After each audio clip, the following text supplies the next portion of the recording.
প্রিয় দর্শক, আসসালামু আলাইকুম। আশা করি সকলেই ভালো আছেন। আজকের ভিডিওটি হচ্ছে শুধু আমরা রাস্তার সড়ক দৃশ্যপট দেখাবো আপনাদের। এই ভিডিওটি ধারণ করা হয়েছে গতকালকের 31 নাইটের। আমরা পুরান ঢাকা নাজিরা বাজার গেছিলাম খাওয়া দাওয়া করার জন্য। তাই আসার পথে এই ভিডিওটি ধারণ করা হয়েছিল। যাক, আমরা আজকে রাত্রে এখন বাজে প্রায় 4টা বাজে এখন সময়। তো আপনারা দেখতেই পাচ্ছেন গভীর রাত, রাস্তা একেবারে ফাঁকা, মাঝে মাঝে দুই একটা গাড়ি যাচ্ছে। আর রাস্তার দুই পাশে কিছু লোক দেখতেছি ঘুমানো আছে, আর মাঝে মাঝে দুই একজন লোক হাঁটাচলা করতেছে। যাই হোক, রাস্তা একেবারেই ফাঁকাই দেখতে পাচ্ছেন। আসলে ওই রাস্তায় ফাঁকা যাতায়াত করতে এখন খুবই সুবিধা।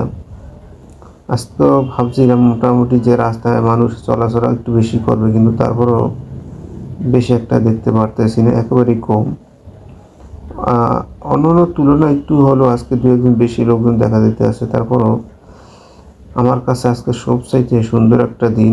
কিলিগা এই রাতের বেলায়, গভীর রাতের বেলায় আপনার সড়ক দিয়ে যাতায়াত করা খুবই ভালো লাগে, ঘুরতে বেশি করে। কিন্তু ঘুরতে তো ভালো বেশি করে লাগে, কিন্তু একটু ভয়ও আছে। আপনারা জানেন যে রাতের বেলায় ছিনতাইকারীরা সবসময় উৎপেতে থাকে আর কি।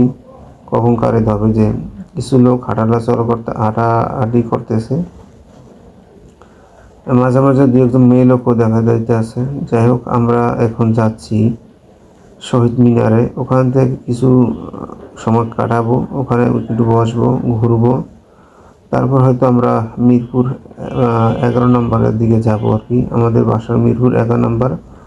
ওখান থেকে আমরা আসছিলাম পুরান ঢাকা নাজিরা বাজার খাওয়ার জন্য।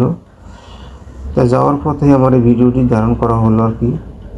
আসলে কী বলবো, রাত্রেবেলা চলাফেরা করতে খুবই ভালো লাগে, কিন্তু আমরা হয়তো সবসময় বের হই না, আর সময়ও পাই না, যেহেতু কাজকর্ম ব্যস্ত থাকতে হয়। যাই হোক, আমরা অলরেডি শহীদ মিনার কাছাকাছি চলে আসলাম। এখানে মোটামুটি গাড়ি, রিক্সা, অটো রিক্সা সবই আছে, যেহেতু এখানে অনেক লোকজন আছে মনে হয়, এই জন্যই আর কি। যাই হোক, আপনারা ভিডিওটি দেখতে থাকেন। দর্শক, আমরা ইতিমধ্যে ঢাকা শহীদ মিনার চলে আসলাম। এখানে প্রচণ্ড পরিমাণ লোকজন দেখতে পারতে আসি, যেহেতু আজকে 1 জানুয়ারি 31 নাইট, 31 ডিসেম্বর আসলেও এখানে একটা সমাবেশ ছিল। প্রচুর পরিমাণ লোক ছিল আজকে এখানে। যাই হোক, তো রাত্র 4টা একটু বেশি বাজছে। তারপর মোটামুটি আজকে এখানে লোক তো ভালোই দেখতে পাইতে আসি। দর্শক, আমরা আবার মিরপুর 11 নম্বর উদ্দেশ্যে রওনা দিলাম, যেহেতু আমাদের বাসা মিরপুর 11 নম্বরে। যাই হোক, আপনারা দেখতে থাকুন, ভিডিওটি খুব ভালো লাগবে। আসলে রাত্রে চলাফেরা করতে খুবই আরাম, যেহেতু আপনি একটা কথা চিন্তা করেন, আমরা এই শাহবাগ থেকে যখন মিরপুর 11 নম্বরে যাই দিনের বেলায়, তখন এত পরিমাণ জাম থাকে এই জায়গায়। এখন তো রাতের বেলায় 10 মিনিটে মাইলের পর মাইল যাওয়া যায়, কিন্তু দিনের বেলায় আমার মনে হয় না আধা ঘন্টায় 1 মাইল বা আধা মাইলও যাওয়া যায় কিনা, সম্ভব কিনা, হয় কিনা আমার মনে হয় না। কারণ এত পরিমাণে জাম থাকে এই রাস্তাগুলোতে।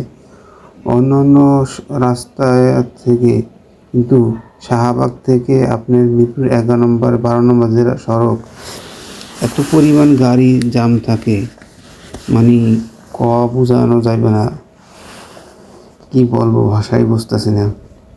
মেট্রো রেল হইলেও তারপরে জাম থাকে। আমার মোটামুটি আমি এরকম একবার গেছিলাম যে গুলিস্তান থেকে দিনের বেলায় মিরপুর 11 নম্বর গেছি 2.5 ঘন্টায়। বুঝেন কি অবস্থাটা দিনের বেলায়। রাত্রেবেলায় তো একদম নিরিবিলি যাওয়া দিতে আছে, গাড়ি ফাঁকা। এরকম যদি একটু দিনের বেলা যাওয়া যেত, যে আধা ঘন্টায় মিরপুর 11 নম্বরে, আসলে খুবই ভালো হইতো। এখন তো ঠিক আছে, মেট্রো রেলে যাওয়া যাইতে আছে 20 মিনিট বা 15 মিনিটে 20 মিনিটে যাওয়া যাইতেছে মেট্রো রেলে। তারপরও গাড়ির কথা বলতেছিলাম যে যদি একটু যানজট কমানো যাইতো ঢাকা শহর থেকে তাহলে একটু ভালো হতো আর কি। যাই হোক, আমার কাছে রাত্রে দৃশ্যটা দেখতে খুবই ভালো লাগতেছে আমার কাছে। দর্শক, ভিডিওটি যদি ভালো লেগে থাকে অবশ্যই চ্যানেলটি সাবস্ক্রাইব করবেন, লাইক তো অবশ্যই দেবেন আর কমেন্ট করে জানাবেন। আসলে আপনারা যদি সাপোর্ট দেন হয়তো ভালো ভালো ভিডিও বানাইতে উৎসাহিত হয়। আসলে সাপোর্টটাই মেন প্রয়োজন। তাই আপনাদের কাছ থেকে আমি সাপোর্ট চাই। অবশ্যই চ্যানেলটি সাবস্ক্রাইব করবেন। আমার এই চ্যানেলটি একেবারেই নতুন, আপনাদের এই জন্য সহযোগিতা চাই। ভিডিও বেশি আর লম্বা করব না, আজকে এই পর্যন্তই। আপনারা সবাই ভালো থাকুন, সুস্থ থাকুন। সবাইকে নতুন বছরের শুভেচ্ছা, অভিনন্দন।